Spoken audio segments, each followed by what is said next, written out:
Well, hello there. It is Tuesday Sports Card Hobby News time, guys. Stick around.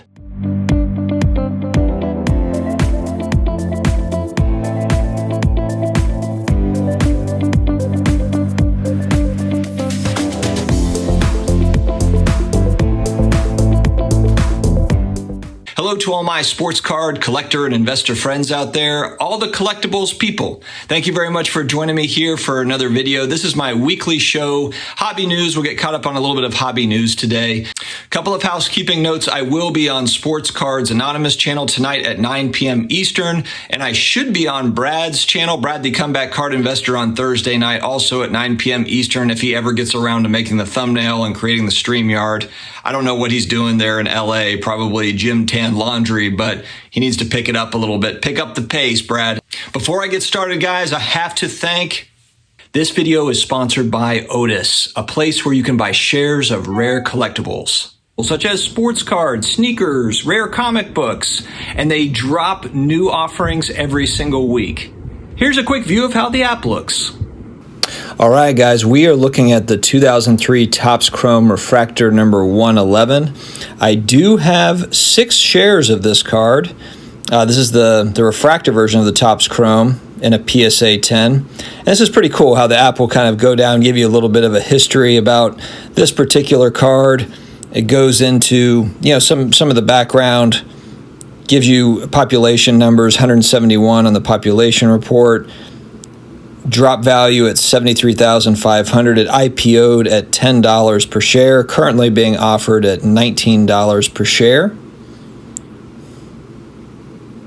So I like the fact that for a card that I am not going to be able to afford, I can at least kind of get in and have a little bit of some of the action. So it's fun. They also have a copy of the Joe Montana rookie card in a PSA 10. This one's currently being offered at $18.50 per share. And again, you can go to the Learn section. I actually have a copy of this card in a PSA 8, but as you probably guessed, the PSA 10 just being far more rare, there are 109 on the population report. It is a hefty price tag for one of these. So again, $18.50 a share is the price to get in on the Otis site. And if you do sign up through the link listed in the video description and in the comments, you are eligible for a free share. If you sign up using that link, there are terms that apply. And so if you want to check out Otis's offerings, feel free to go through that link. All right, all, on the back of the Dallas Sports Card Show, I had a blast. It was really, really good to kind of get a feel for what stuff sells for in person compared to what it sells for on eBay and maybe online marketplaces. And it can be two different worlds sometimes. My friend Flipping Steve, he made a purchase of a card, to give you an example, that was on eBay at Buy It Now, $4,000. At the show, the tag on the card was $2,200, and then he worked it a little bit down further from there. So it kind of gives you an idea. Now, look, that wasn't a recent sale on eBay. It was someone, we always see on eBay, you've got the Buy It Now prices that are way up there, kind of reaching for the stars. But to see it go from, $4,000 on eBay to be offered at $2,000 essentially in person, and then also have the ability to trade and do other things, the card shows really do give an advantage on that front. Now, it doesn't mean that you're going to necessarily get steal of a deal every single time, but it was just interesting to kind of see that dynamic, and great to just negotiate face-to-face with people. I like doing that much more than just going back and forth, on eBay. eBay is convenient, but especially if you're looking for a more expensive, more rare card, I think sports card shows really offer some good value, unless, online you grab a great deal on an auction, where you just happen to get a good deal and the timing was right.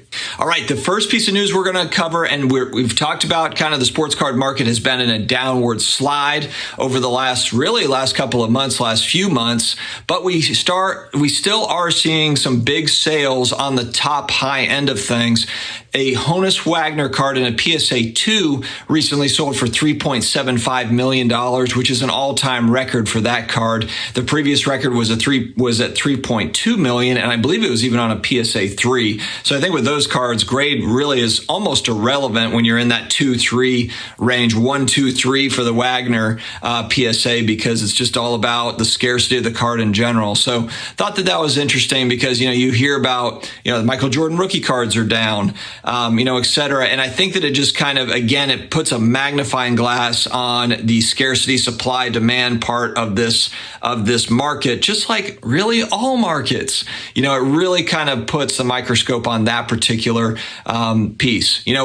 That's been kind of downplayed. I've talked a lot about on this channel about supply and demand and how important it is, and I've been ridiculed for it. I was trolled in the comments about the Luka Prism base PSA 10. I even said, I know it was about 6 months ago, I wouldn't be shocked if that was eventually a $500 card given the pop report, and I think we've seen it come down to about $800 here recently. But when you have 15, 16, 17,000 of those out there, scarcity does matter. And again, I've been ridiculed a lot for that take, and I still believe it today, and you can see this now. And the next card I'm going to talk about too really magnifies it as well. We have the 97 Upper Deck Game Jerseys Auto MJ card sold for a little over $2 million. It's all about scarcity. Michael Jordan has a lot of cards. His rookie card is very popular. I would love to own one of his rookie cards, but the fact of the matter is there's just a lot of them out there. And even in a PSA 10, there's a fair amount. And so, but then when you go down to 9s and 8s and 7s, they are out there. So I believe that I will own that card one day. I do think that there's room for that card to fall. And I'm not talking about necessarily PSA 10s or even 9s. Maybe the 9s and the 10s kind of hang in there. But I think once you get to kind of like, especially 7 and below, PSA 7s and below, I think there's going to be some room there. I think it's going to come. So just because it's not a scarce card. Also, I was frankly shocked that this next sale was a sports memorabilia sale.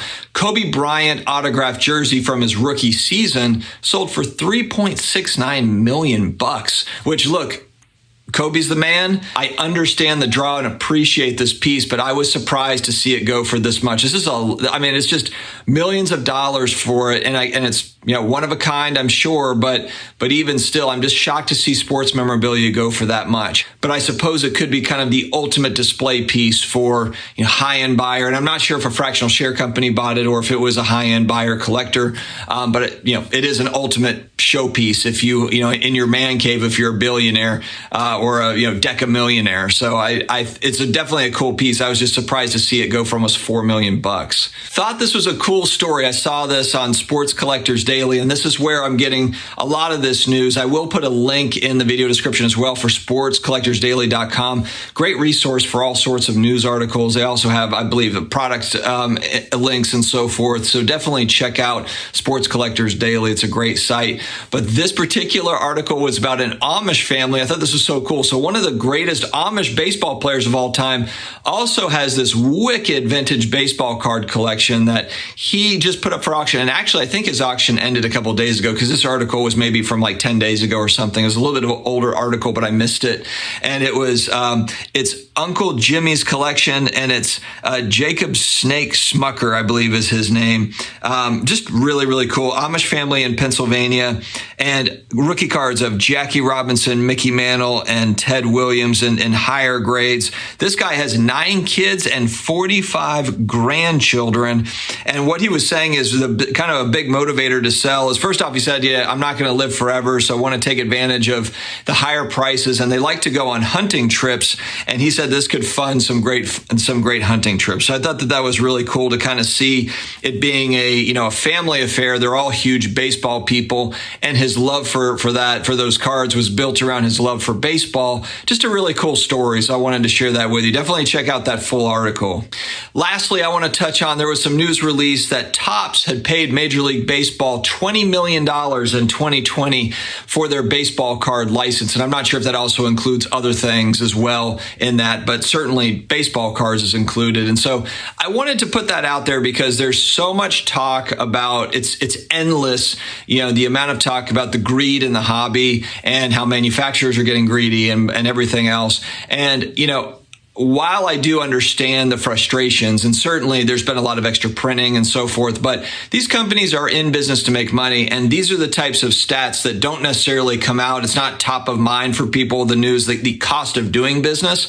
$20 million is a lot of money. And I'm certain that Topps still did fine. But it's not as if they just kind of won that bid, to manufacture cards and they just were the lucky ones. They paid huge money. It's kind of like, DirecTV with NFL Sunday Ticket. I think DirecTV, I read that DirecTV actually loses money on Sunday Ticket. It's just to get people to subscribe to their main service. But like the amount of money that they paid the NFL to be able to carry Sunday Ticket, DirecTV, and I'm not sure, I know that they were renegotiating and all that, but I remember just seeing this talked about years ago. So we can't just assume that we understand these companies, inner business workings and just think that everybody's making $1 zillion all the time. There are a lot of big costs to doing business, even for a large company like Topps. And a lot of these companies went through years of not making money. So I know this is going to be an unpopular take because everyone loves to hate on the card companies for various reasons. And they're valid. There's valid customer service complaints and so forth. But, the reality is I think that, these companies do good work in the grand scheme of things, and they do provide cards for the hobby that we do love. And so I appreciated that. And so I wanted to share that because it's just not talked about enough, I don't think, is that, look, it's just not all, everyone is swimming in cash all the time. We have to remember too that Panini, Topps, they've gone through years where they weren't making any money or they were making very little margins. It just so happens that the last few years has been great for them. So we can't, I can't really blame them for trying to maximize on that. So now granted, they can do it in, different ways and so forth, and some are better than others, but I think you understand my point. So guys, have an amazing Tuesday. I know this video is going to come out a little later than usual. I usually have it out on Tuesday mornings, but just a lot going on. I'm still kind of catching up from getting back from the Dallas show. Thank you to all for the nice comments too. We for the vlog style, the Blair Witch Project vlog that we put out there in Dallas. We did the best we could, and it was, I'm certainly an amateur compared to some of these other vlog channels. I love watching those other ones and just trying to learn and kind of maybe see where we can improve. But all in all, it was just an awesome experience. So I'm glad that you guys enjoyed it. And thank you for that feedback too. Some people said, the audio was terrible or the video was a little bit wobbly. Appreciate that too. There's nothing wrong with constructive criticism. And so, thank you very much again. Guys, have an amazing week ahead. Have an awesome day. And I will talk to you again later.